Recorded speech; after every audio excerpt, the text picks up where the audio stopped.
recevoir le prédicateur. Vous savez, le dimanche passé, nous avons commencé l'étude de ce personnage biblique, Jonas.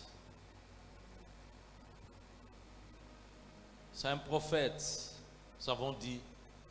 Mais dans le livre de Jonas, il n'y a pas de prophétie. C'est l'histoire de cet homme. Nous sommes en train d'apprendre de cet homme Jonas. Et je crois que le dimanche passé, on a commencé avec le chapitre 1. Ça fait 4 chapitres, donc 4 dimanches. Aujourd'hui, deuxième dimanche, c'est le chapitre 2 qui va être exploité par son serviteur. Nous avons la joie d'avoir parmi nous le révérend pasteur Laurent Betengue. C'est un missionnaire. Son église, c'est l'église du Christ du Cameroun à Yaoundé. C'est un Camerounais, mais qui nous aime tellement. Il est ici pour pouvoir nous instruire, nous parler de la part de Dieu. Aidez-moi à recevoir cet homme avec nos acclamations. Pasteur Laurent Betengue. Merci. Je vous en prie.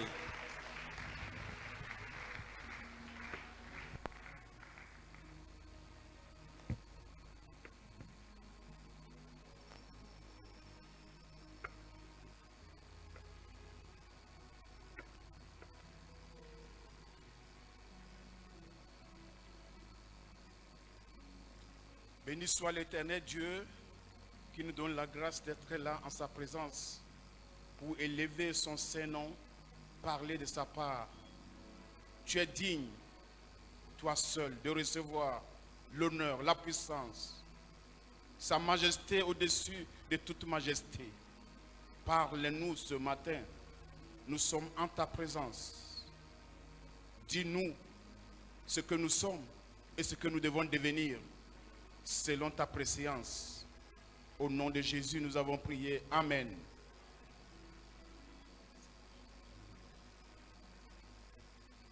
Merci au Seigneur Jésus qui nous donne la grâce d'être à sa présence. Et merci aussi au révérend Israël Mbambi de nous donner la parole. Et avant toute chose, nous allons lire la parole de Dieu avant de nous mettre, s'il vous plaît. Jonas chapitre 2.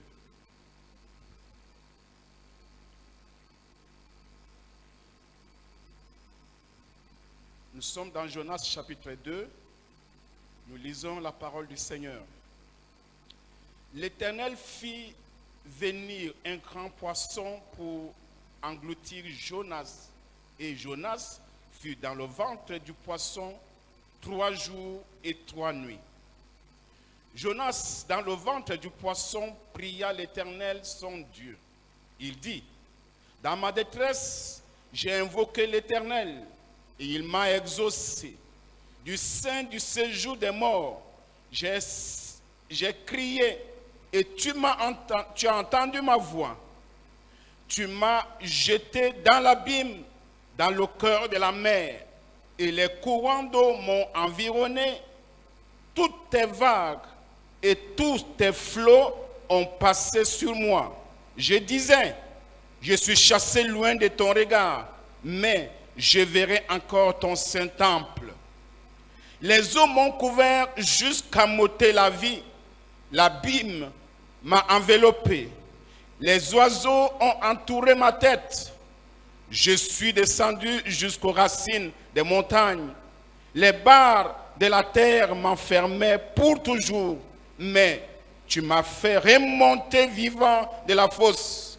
Éternel mon Dieu, quand mon âme était abattue au-dedans de moi, je me suis souvenu de l'Éternel et ma prière est parvenue jusqu'à toi dans ton saint temple. Ceux qui s'attachent à des vaines idoles éloignent de la miséricorde. Pour moi, je t'offrirai des sacrifices avec un cri d'action de grâce. J'accomplirai les vœux que j'ai faits. Le salut vient de l'Éternel. L'Éternel parla au poisson et le poisson vomit Jonas sur la terre. Amen. Parole du Seigneur, mettons-nous s'il vous plaît. Merci beaucoup. Merci beaucoup. Nous sommes tous bénis à la présence de notre Dieu.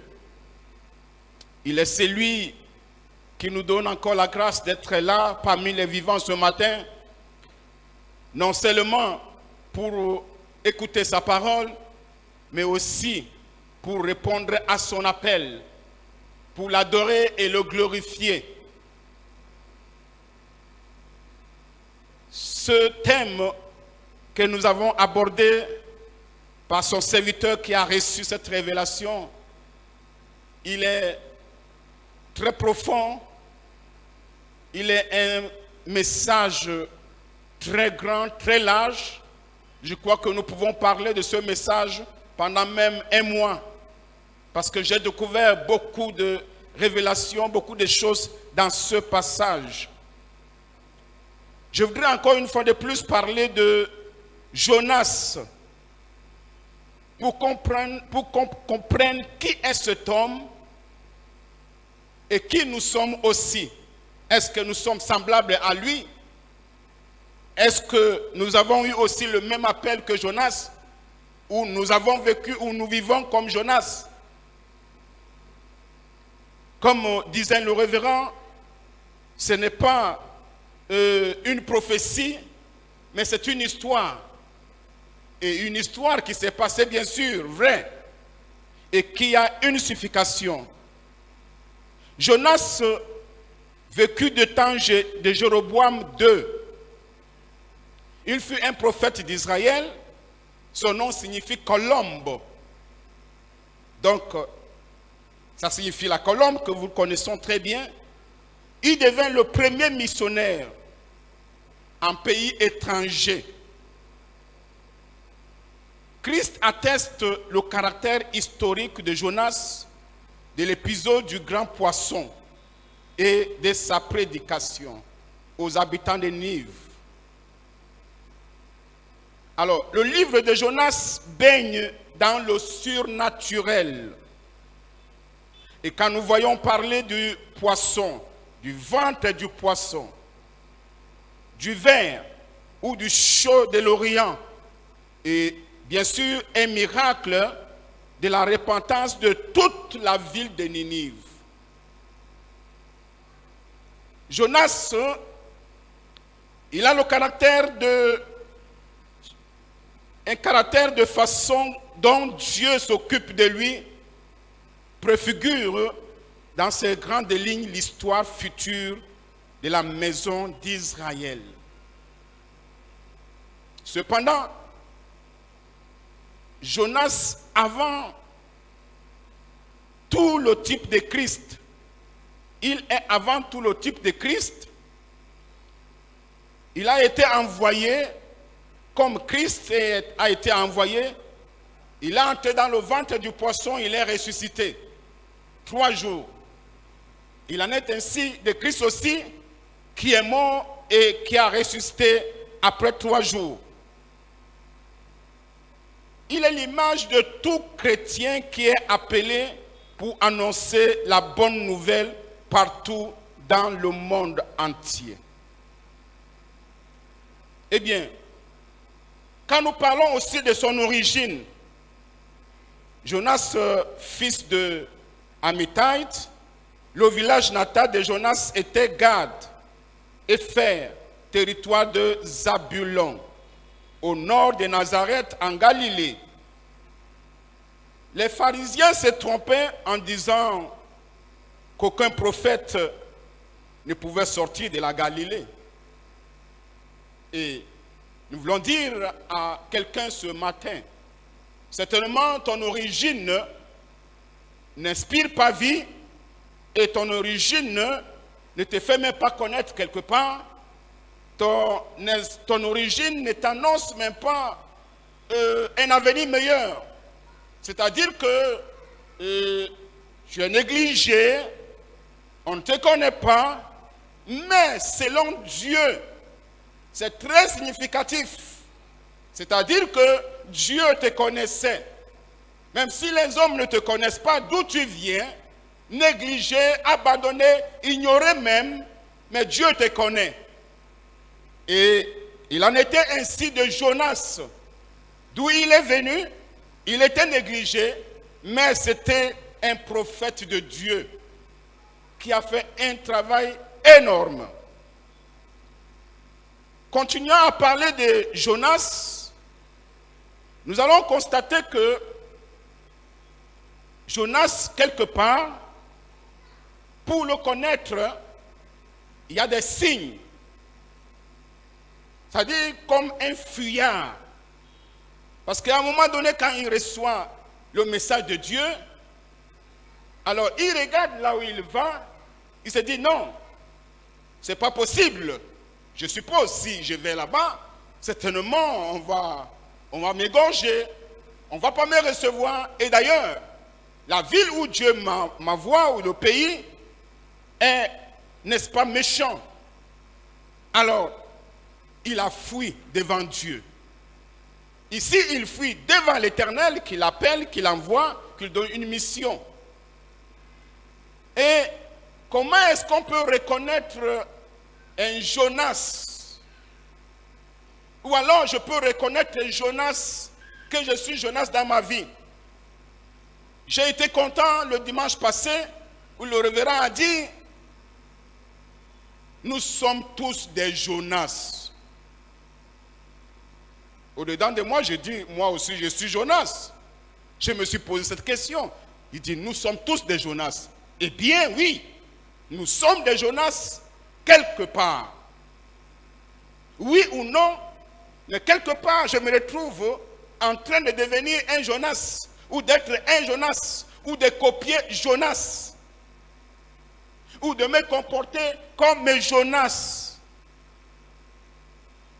Alors, les signes donc de Jonas dans notre vie, premièrement, c'est un porte-malheur. C'est un porte-malheur ou un porteur de malheur. Parce que quand il fuit, il rentre dans le bateau. Mais alors on pose la question, qui nous apporte le malheur? Eh bien, le porteur de malheur était là. Quelquefois, vous voyez quelqu'un, ça marche dans votre vie. Tout ce que vous faites, ça marche. Et quand vous rencontrez une telle personne, une personne qui porte le malheur ou qui est porteur de malheur, eh bien, tout va s'arrêter dans votre vie. Vous ne comprendrez rien. Ou alors, vous allez commencer à avoir des problèmes, des difficultés, des troubles, des turbulences. Et vous ne saurez pas d'où cela vient. Alors, Joseph était ainsi, et c'est lui aussi qui refuse d'aller faire la volonté de Dieu, c'est-à-dire qui est loin de Dieu, est un porteur de malheur. Parce que quelqu'un qui est loin de Dieu, c'est quelqu'un qui désobéit à Dieu. Comme Jonas, il avait désobéi à Dieu. Il dit non, je n'irai pas à Ninive. Alors par conséquent, il va prendre une autre direction qui n'était que la direction d'un fuyard, de s'éloigner de Dieu. Et c'était ainsi Jonas. Et quelqu'un qui a aussi les signes de Jonas, c'est quelqu'un qui fait les fausses affaires. Parce qu'on lui demande, mais quelles sont tes affaires?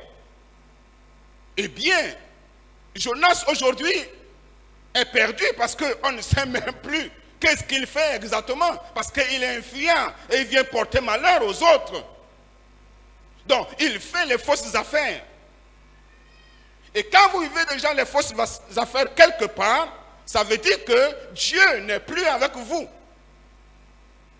Tout simplement parce que vous avez fui la face de Dieu. Vous n'avez pas voulu obéir à l'Éternel et vous commencez à faire fausses affaires. Donc c'est pour cela qu'on ne peut pas toujours dire c'est le diable, le diable, le diable. Ou bien indexer X ou Y.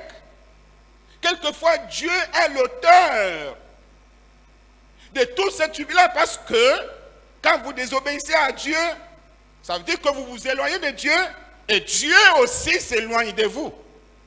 Et il vous laisse faire. Vous commencez à vous débrouiller tout seul. Et quelque part, ça ne marchera pas. Alors, il avait aussi l'origine qui était une origine mauvaise, c'est-à-dire que quelquefois d'une mauvaise réputation. Ah, il vient de tel pays.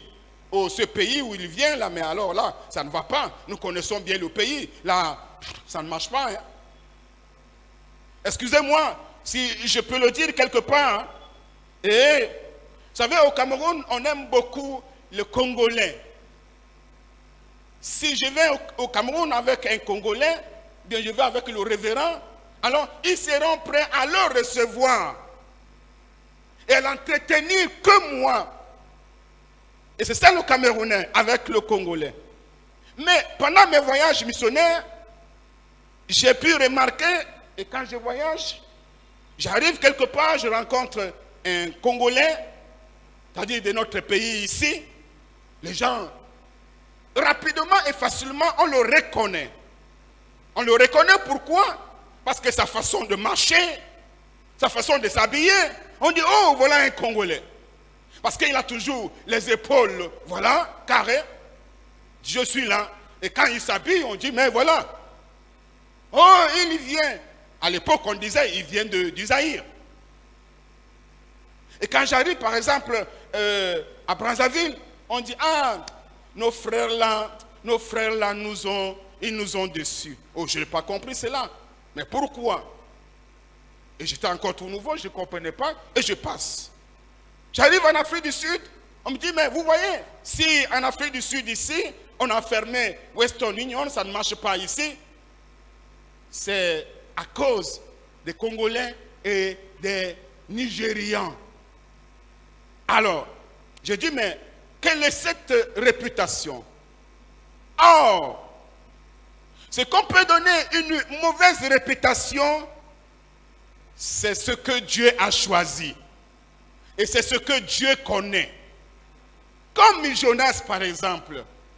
Là, il avait une mauvaise réputation. Et on pouvait dire qu'il est porteur de malheur. Il a des fausses affaires. Alors, son origine n'est pas bonne. Et il a aussi un mauvais témoignage. Parce qu'ici, Jonas n'inspirait pas un bon témoignage. Puisqu'il a fui loin de Dieu. Quand nous fuyons loin de Dieu, on n'inspire pas un bon témoignage. Nous ne sommes pas des modèles ou des exemples. Et cela fait que le plan de Dieu va stopper, s'arrêter là à cause d'un certain Jonas. Et ça va s'aimer des troubles de part et d'autre. Bien aimé, quelquefois cela nous est arrivé. Que nous voyons souffrir les gens autour de nous. Et pourquoi ces gens souffrent? Or, personne n'aimerait voir l'autre souffrir, ignorant que c'est moi qui suis causeur de ces troubles, de ces problèmes dans la vie de X et Y. Tout simplement parce que je n'ai pas obéi à l'Éternel. Je ne suis pas là où Dieu veut que je sois. Je ne suis pas allé là où Dieu m'a envoyé. Je ne fais pas ce que Dieu me demande de faire. Et cela, ça sera un problème. Non seulement pour moi, mais pour les autres. Quelquefois, nous faisons souffrir les autres sans s'en rendre compte. Eh bien, il faut rentrer en soi-même, s'interroger. Pourquoi ceci? Non, ne soyons pas prêts à indexer les sorciers, les vampires, les voisins ou l'autre. Comme dans un foyer, chacun pourrait dire, oh, c'est toi qui me fais ça. Et la maman dit, c'est toi. Et le papa dit, c'est toi. Alors, qui fait alors le mal à l'autre? Un point d'interrogation. Et quand on regarde, si on voit bien dans la profondeur, il y a un certain Jonas au milieu de nous. Il y a un certain Jonas autour de nous. Et c'est lui qui cause les problèmes. Amen. Amen. Quel est ton pays? On peut voir déjà le pays d'où on vient. Si ça ne marche pas, ah, il vient de tel pays. Dans ce pays-là, ça ne marche pas. Dans ce pays-là, il y a problème. C'est pourquoi je dis ce problème, ce message est un message très profond qui interpelle tout un chacun de nous, chrétiens ou païens. Nous sommes interpellés.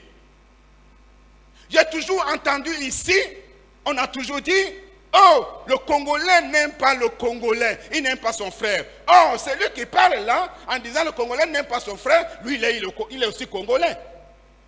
Est-ce qu'il aime? Est-ce que nous aimons? Et c'est très important que si nous suivons bien ce message, il pourra nous aider quelque part. Donc celui qui n'aime pas son frère, c'est quelqu'un qui a fui loin de Dieu. Et il ne connaît pas la leçon de Dieu. Il ne connaît pas la parole de Dieu qui lui dit, vous devez vous aimer les uns les autres. Tu dois aimer ton frère comme toi-même. Tu dois accepter ton frère tel qu'il est. Et j'ai toujours dit, on n'aime pas ce qui est bien. C'est-à-dire que quand, si tu me donnes et que je te donne aussi, ce n'est pas l'amour.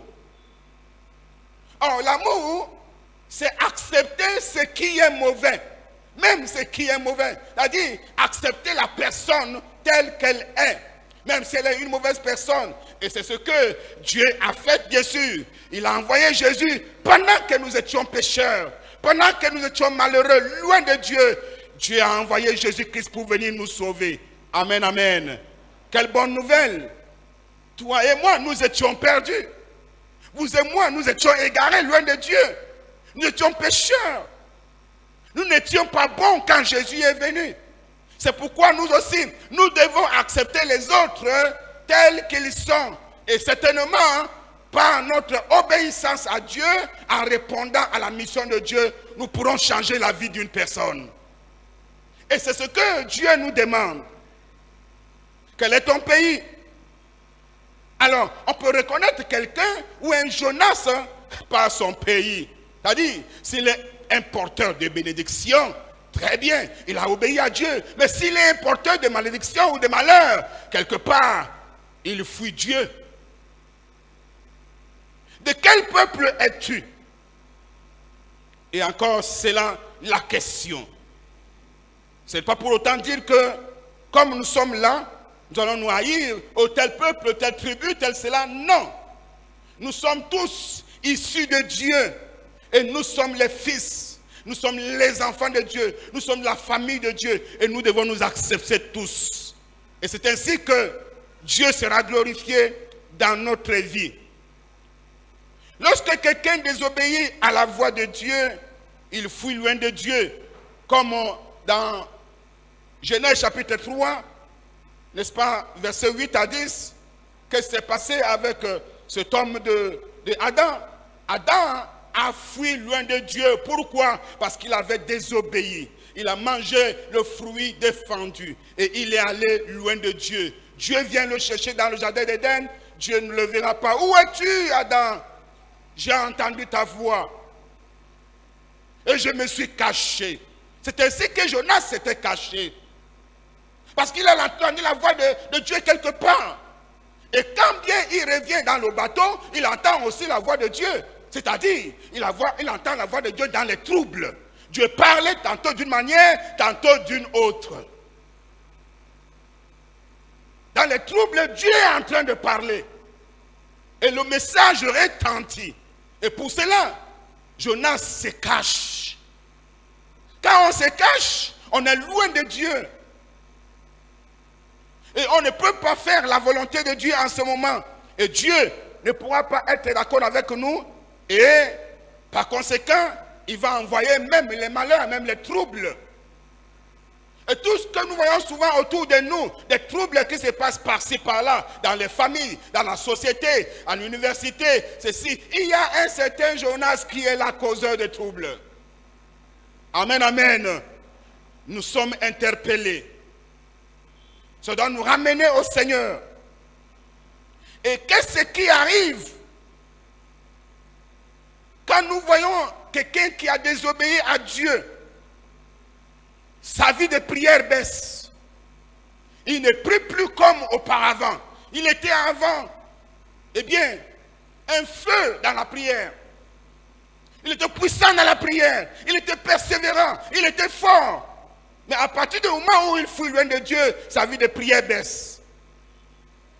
Et la lecture de la parole de Dieu diminue. Il ne lit plus la Bible comme il se doit. Il est loin de Dieu. Parce qu'il ne veut plus entendre la parole de Dieu. Il ne veut plus entendre la voix de Dieu. Il ne veut plus que Dieu lui dise fais ceci ou cela. Parce qu'il se cache loin de Dieu. Il n'aime plus entendre la parole de Dieu. Et il commence même à effectuer ce que j'ai appelé des voyages clandestins. Parce que ce que Jonas a fait, c'était un voyage clandestin. Ce n'était pas prévu. Ce n'était pas arrangé. Ce n'était pas préparé. Et il voulait juste fuir. Alors, le premier bateau qui était devant lui, il a sauté dedans. Il dit, mais ici, je vais aller, je vais voir là où il me verra encore. Voyage clandestin. Et quelqu'un qui est loin de Dieu va voyager, va faire des voyages clandestins, aller ça et là, là où il ne devait même pas aller. Vous vous rendez compte? Il va commencer à fréquenter, n'est-ce pas, les amis qu'il ne pouvait plus fréquenter avant. Il va commencer à entrer dans les milieux, n'est-ce pas, qu'il ne fréquentait plus. Pourquoi? Parce qu'il est dans un voyage clandestin. Et quelque part, partout où il va arriver, il y aura des troubles. Je ne fais que dire la parole de Dieu. Et je ne fais que juste ressortir ce que Jonas pouvait être. Et c'est ce que moi je suis aussi. C'est ce que vous êtes aussi. Quelque part. Chacun pour sa part. Quand vous ne priez plus, ça veut dire que vous avez désobéi à Dieu et vous laissez les troubles venir dans votre vie, bien sûr. Et c'est ce que l'ennemi attend de nous.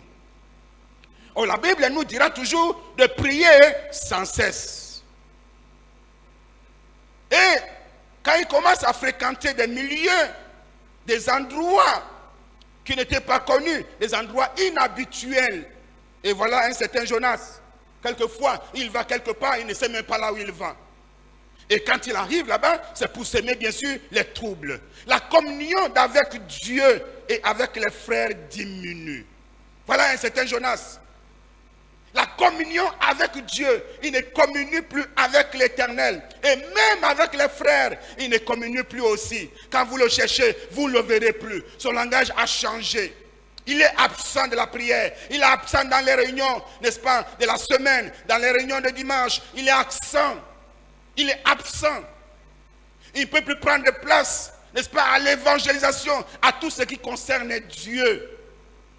Pourquoi? Parce qu'il est loin de Dieu. Il fuit Dieu. Et ça fait des problèmes. La communion a diminué. Et il devient, je ne sais pas si je peux dire froid. Parce qu'ici, Jonas était devenu froid. Et quelque part, il n'est ni froid même ni chaud. Il devient seulement tiède. Et comme Apocalypse 3 dit au verset 15, puisque tu n'es ni froid, ni tiède, ni chaud, je te vomirai. Oh, que cela ne m'arrive pas au nom de Jésus-Christ. Que Dieu ne me vomisse pas. Je crains à ce que Dieu ne me vomisse pas. Donc, par conséquent, je dois faire tout pour être chaud. Même pas froid, mais chaud. Mais ici, Jonas était froid. Il était devenu tiède. On ne sait même plus qui il est, qu'est-ce qu'il fait exactement. Il n'est plus, n'est-ce pas, un actionnaire. Il n'est plus un visionnaire. Il ne fait plus rien. Il ne travaille plus. Mais il va se cacher. Et qu'est-ce qu'on remarque, qu'est-ce qui arrive sur une telle personne? C'est une personne aussi qui se met beaucoup plus à critiquer les autres. Critiquer les autres. Accuser les autres. Voilà un Jonas. Et un Jonas, il commence même à manifester la jalousie. La jalousie s'installe en lui. Quand Jonas est là, quand il voit les autres chanter, les autres diriger, il commence à jalouser. Tout simplement parce que lui, il n'a pas ce don-là. Il a jeté son don de côté. Il a dit à Dieu, non. Moi, aller faire ce que tu me demandes de faire, je ne fais pas. Mais alors, au lieu de rester tranquille, mais il commence à faire des problèmes aux autres qui travaillent. Et même, il vient à décourager. Celui qui décourage les autres, il porte l'esprit de Jonas. Oh, Dieu ne nous a pas appelés au découragement, mais à l'encouragement. Dieu dit à Josué, eh bien, prends courage, sois fort, c'est toi qui feras entrer ce peuple dans la terre promise. Dieu donne le courage toujours. Et nous aimons donner le découragement aux autres. C'est-à-dire, si chez moi ça ne marche pas, je préfère que ça ne marche pas aussi chez l'autre. Waouh! Mais non, Dieu, ce n'est pas ça. Il faut encourager. Amen, amen. Et il faut encourager le bien. Il faut encourager ce qui est bien. Quand je te vois chanter, je dois t'encourager. Quand je te vois prier, je dois t'encourager. Quand je dois faire ci, je dois t'encourager à ce qui est bien. Et c'est ça l'esprit de Dieu. Eh bien, Jonas, il accuse le sommeil. Parce que là maintenant, il dormait. Et bien sûr, il y a aussi ce signe-là, c'est le sommeil. La plupart du temps, on passe le temps à dormir. Même quand l'Esprit de Dieu te réveille, priez, vous ne faites que dormir et ronfler. Comme nous avons une langue maintenant, alors chacun se dit, mais ici il fait très froid. Alors là vraiment ça ne va pas. Je ne peux pas prier, je ne peux même pas aller à une veillée. Mais bien aimé, le Seigneur a besoin de nous. Je suis donc venu vous dire, bien aimé, que nous avons besoin. Dieu ne nous a pas appelés à rester là, dans cette position négative. Il ne nous a pas laissé, il ne nous a pas donné l'occasion de rester ou de fuir loin de lui. Dieu a besoin de nous, tout près de lui. Dieu a besoin d'un compagnon sur la terre. Et ce compagnon, c'est vous et moi. Dieu a besoin de nous pour marcher avec nous et même pour parler avec nous. Il a besoin de nous pour travailler avec nous. Jésus ne viendra plus sur la terre pour pouvoir prêcher la bonne nouvelle, pour diriger, n'est-ce pas, les séances de prière, pour travailler. Non, il viendra juste pour prendre l'église.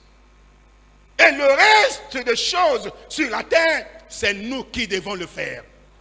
C'est pourquoi Dieu, pour cela, au lieu d'aller à Ninive, lui-même, il dit à Jonas, va à Ninive. Nous disons à quelqu'un ce matin, allez à Ninive. Dieu a besoin de vous pour sauver les autres. Dieu a besoin de vous pour ramener ceux qui sont perdus. Dieu a besoin de vous pour élever ceux qui ont rétrogradé. Pour, n'est-ce pas, donner la chaleur à ceux qui se sont refroidis. Dieu a besoin de vous au lieu de passer le temps à critiquer, à murmurer, à juger, à condamner. Comme était Jonas en ce moment-là, nous avons besoin de revenir à l'Éternel. C'est pourquoi Dieu va se fâcher, il va jeter ce Jonas dans le ventre du poisson. Alors, Dieu est Dieu. Je me pose beaucoup de questions. Comment vivait-il dans le ventre du poisson? Comme un bébé? Comme un fœtus? Et il devait naître. Mais il fallait seulement 3 jours. Amen, amen. Eh bien, ces 3 jours dans le ventre du poisson étaient des 3 jours, n'est-ce pas, de brisement, de la préparation. Donc Dieu devait lui dire, Jonas, le caractère que tu portes là n'est pas bon pour pouvoir faire ma volonté. Alors là maintenant je vais te changer. Dieu pour te changer, il apporte d'abord les troubles dans ta vie. Et quand ça va commencer, et tu vas maintenant te retourner vers Dieu pour revenir vers lui. Pour lui dire, Seigneur, oui j'ai compris. Oui, Seigneur, non, ne me laisse pas ainsi. Tu vas chercher la face de Dieu. C'est ainsi que Jonas a cherché la face de Dieu. Il a prié Dieu. Et c'est pourquoi il va dire au verset 3, dans ma détresse, j'ai invoqué l'Éternel et il m'a exaucé. Du sein du séjour des morts, j'ai crié et il a entendu ma voix. Amen. Dieu veut entendre la voix de quelqu'un ce matin. Le Seigneur ne veut pas que tu restes dans un voyage clandestin. Que tu sois là où tu es, le Seigneur ne voudra pas. Sa volonté, c'est que tu reviennes à lui. Si tu es tombé, mon frère, ma soeur, relève-toi. Où que vous soyez, Revenez à l'Éternel et l'Éternel a besoin de vous. Comme Jonas, j'ai invoqué l'Éternel. À quel moment? Dans ma détresse. Êtes-vous dans la détresse en ce moment? C'est le moment d'invoquer l'Éternel.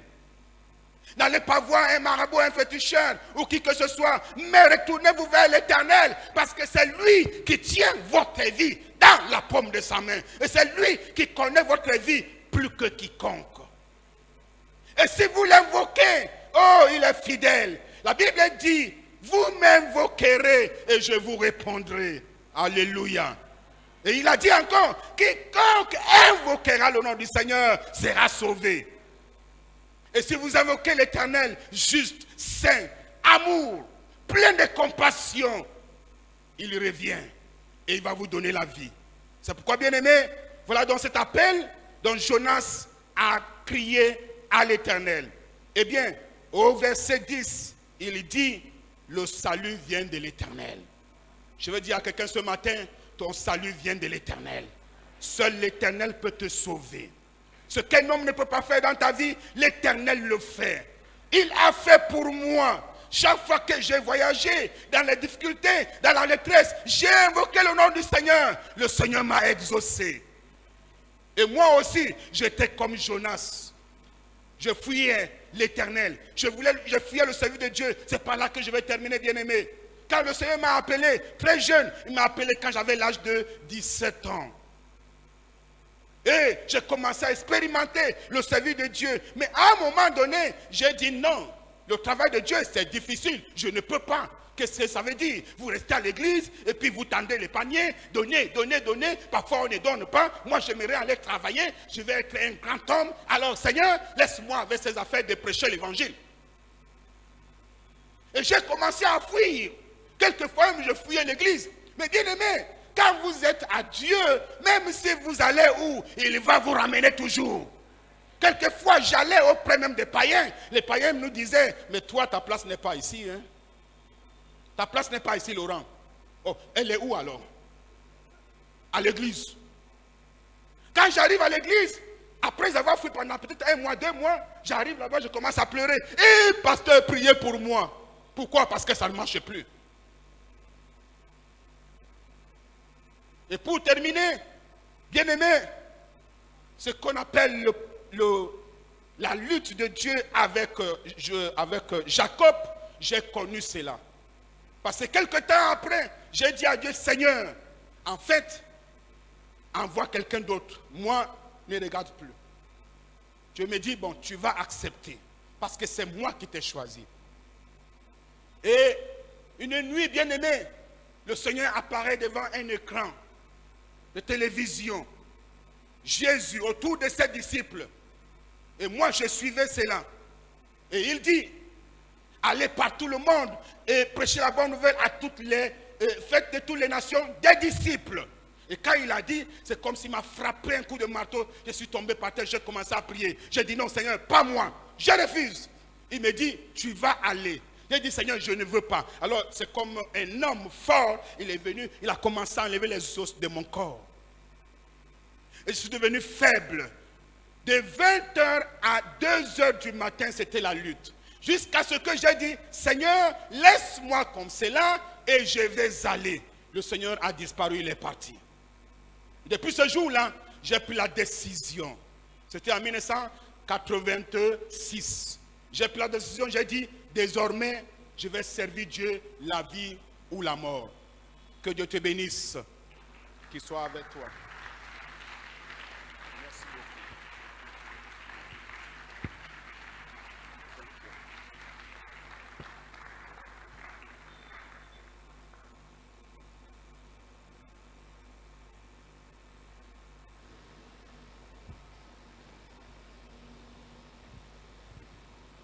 Please, can you stand up? Nous pouvons nous lever, s'il vous plaît. Mettons-nous debout, s'il vous plaît. Nous avons parlé d'un sujet très important. Nous voulions que ce message nous relève, nous restaure, nous redonne encore vie, l'espoir. Nous voulons donc demander au Seigneur de nous aider. D'abord, reconnais que tu es quelque part. Peut-être, vous n'êtes pas allé dans un bateau ou dans un avion. Que dirais-je encore? Vous n'êtes pas allé rester dans une forêt, mais vous êtes là au milieu des hommes. Mais quelque part, Dieu n'est pas content de vous. Parce que vous n'avez pas fait ce que le Seigneur avait besoin de faire avec vous. Vous êtes très important devant Dieu. Vous êtes précieux devant Dieu, précieuse devant Dieu. Et pour cela, vous allez dire, Seigneur, j'ai entendu. J'ai besoin de ta miséricorde. Comme Jonas, il a crié à l'Éternel. Le croyant a entendu son cri. Toi aussi, mon frère, ma soeur, élève ta voix, que le Seigneur entende ton cri. Qu'il entende. Certainement, c'est toi qui retardes encore les choses. C'est toi qui freines encore les choses. Parce que loin de l'Éternel, et l'Éternel ne peut rien faire quand quelqu'un est loin de lui. On ne fait confiance à une personne que celle qui vous approche. Celle qui vous fréquente régulièrement. Et Dieu a besoin de vous. Dites-lui, Seigneur, je reconnais que quelque part, je suis concerné. Ce message me concerne. Je ne veux pas, Seigneur, que ça continue. Maintenant même, je me repens. Je viens à toi, Seigneur. Aie pitié de moi. Élevons nos voix devant le Seigneur au nom de Jésus-Christ, s'il vous plaît. Élevez votre voix, le Seigneur veut vous entendre. Il est fidèle. Il est amour. Il est compatissant. Quel père! Un père dont vous le fuyez et quand vous revenez, il vous embrasse encore. Il vous reçoit. Oh, quel Dieu merveilleux! Je veux qu'il fasse de même pour moi comme il a fait pour Jonas. Il a entendu son cri. Oui, Seigneur, tu as entendu le cri de Jonas. Entends mon cri. Entends le cri de mon frère et de ma soeur. Entends nos cris, Seigneur. Tous ensemble, les enfants de Salem, tous ensemble, les enfants de Dieu que nous sommes, nous revenons à toi, Seigneur. Nous ne voulons plus qu'il ait un Jonas au milieu de nous. Non, plus de Jonas encore parmi nous. Nous reconnaissons nos fautes. Nous reconnaissons, Seigneur, nos erreurs. Nous reconnaissons, Seigneur, que nous n'avons pas fait ce qui était. Nous n'avons pas fait, Seigneur, chacun pour sa part, chacun quelque part, dans une famille, dans une maison, dans une église, dans une université, dans une école, dans un lieu de service quelque part. Oh éternel Dieu, dans la chambre, Seigneur, de commerce, que ce soit, Seigneur, au marché, nous n'avons pas fait ce qu'il fallait faire. Et c'est pourquoi nous connaissons la baisse, nous connaissons les troubles, c'est pourquoi nous connaissons la détresse. Père, nous revenons à toi. Nous revenons à toi, Sauveur. Sauveur, Rédempteur, nous revenons à toi. Viens à notre secours ce matin. Viens à notre secours ce jour. Ramène-nous. Seigneur, accueille-nous. Comme tu as accueilli le Fils prodigue, nous aussi, nous revenons à toi, afin que nous soyons sauvés. Seigneur, merci. Merci, Seigneur, parce que tu me fais grâce. Au nom de Jésus. Nous allons encore dire au Seigneur que le Seigneur nous donne de nous défaire de tout esprit de fuyard. Ceux qui fuient sont loin de Dieu. Que Dieu nous défait de tout cela. Que nous soyons toujours en sa présence. Quoi qu'il arrive, que le Seigneur nous libère, nous délivre. Prions au nom de Jésus-Christ. Oui, Seigneur éternel, nous voulons être à ta présence. Et nous voulons te prier pour cela. De nous défaire de tout ce qui est maléfique. Désobéissance, rébellion. Seigneur, tout esprit de critique, de jugement, de condamnation, au lieu de découragement, et tout ce qui, Père éternel, ne fait pas force avec l'éternel, ne fait pas force dans la communauté, dans l'église. Seigneur, défais-nous de tout cela. Libère-nous pour que nous soyons à ta disposition et que nous puissions te servir comme il faut. Béni soit l'éternel, notre Dieu, qui nous aide ce matin et qui nous donne la vie et la vie pour toujours. Merci, Seigneur, au nom de Jésus. Je vais prier. Père éternel, nous avons reconnu ce que nous sommes en dehors de toi, hors de toi, loin de toi. Nous avons reconnu ce que nous sommes devenus. Nous avons reconnu le mauvais caractère qui était en nous. Et nous sommes revenus à toi.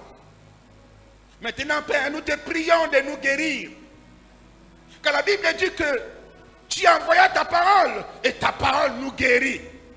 Est-ce que ce matin, Seigneur, non seulement nous avons entendu, mais qu'elle nous guérisse, Seigneur. Qu'elle change quelque chose en nous pour que nous soyons entièrement à toi. Un peuple saint. Guéris nos maladies physiques. Il y en a qui sont malades ici, Seigneur. Qui ne peuvent pas prier, qui ne peuvent pas faire quoi que ce soit. Quelque part, certainement. Il y a eu des troubles, il était loin de toi. Maintenant, Seigneur, il accepte de revenir à toi. Guéris-le dans le nom de Jésus. Que la maladie te quitte. Que la maladie vous libère. Et que l'oppression soit loin de vous. Et que la prison spirituelle, comme Jonas y était, au nom de Jésus, s'ouvre devant vous.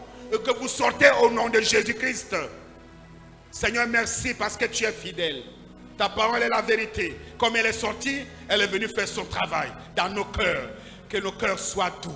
Que nos cœurs, Seigneur, soient maintenant, Seigneur, paisibles.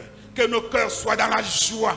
Parce que nous avons retrouvé le chemin. Nous avons retrouvé la voie. Nous sommes revenus à toi. Et tu nous as fait du bien. Que nous soyons, Seigneur, reconstruits, rebâtis. Et que nous soyons renouvelés, restaurés ce matin. Et nous sommes, Seigneur, des serviteurs et des servantes à ta présence. Des disciples pour aller partout, conquérir le Congo, tout le Congo en entier et les autres pays dans le monde. Que ton nom soit béni, loué, exalté. Nous avons prié et que le Seigneur te bénisse. Au nom de Jésus, Amen. Alléluia. Nous acclamons plus fortement. Merci, merci. Merci, révérend, pour cette parole. Merci. Alléluia. Est-ce que quelqu'un peut lever la main droite et dire, proclamer, je ne mourrai pas malgré les difficultés, malgré les épreuves, malgré les souffrances.